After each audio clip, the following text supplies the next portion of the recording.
A NoMoreStinkyMonkeys.com production. Sometimes you take an artist for granted or even undervalue him until they pull a really creative stunt, and then you start to look at them in a whole new light.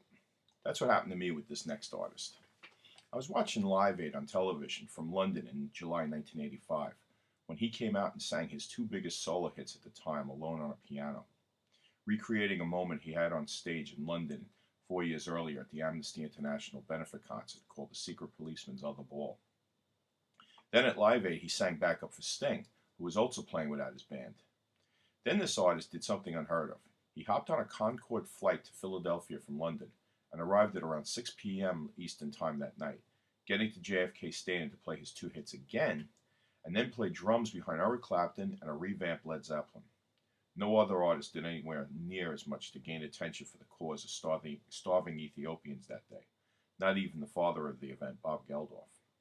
I became a fan for life that day, and that's just why he is number 177, Phil Collins. Phil was born in England in 1951 and got his first drum set when he was 5 years old. He also tried out for a talent contest that year, singing Davy Crockett, but he stopped the band cold because they were playing out of key. He was uncommonly gifted, learning to play music by ear, never learning how to read it. He was also a child actor and got small parts in Hard Day's Night and Chitty Chitty Bang Bang. After becoming a fan of the Beatles, and particularly Ringo Starr, he gave up acting and concentrated on drumming, eventually becoming the fourth drummer for the art rock band Genesis in 1970. He played drums, sang background vocals, and did the occasional lead vocal until after the Lamb Lies Down on Broadway tour. That's when lead singer Peter Gabriel left to start a solo career, and in 1975, Collins took over lead singing duties after auditioning 400 other people.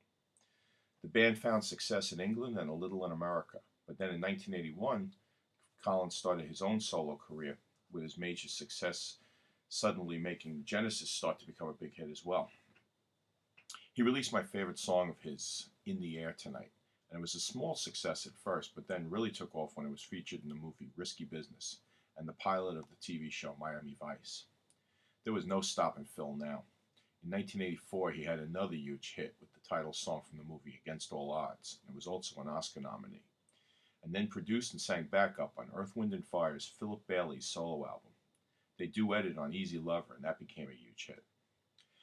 In 85, Collins played his two hits at Live Aid, gained international fame and gratitude, and released his biggest album, No Jacket Required, featuring 4 major singles: One More Night, Susu Studio, Take Me Home, and Don't Lose My Number.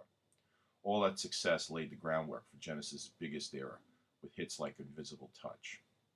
I saw them live at Giant Stadium in May 1987 on an unseasonably hot, sweltering 103-degree night, and they blew the stadium up, owning the crowd with one popular song after another. One of the best concerts I ever went to, and I never even considered myself a Genesis fan. They were free tickets.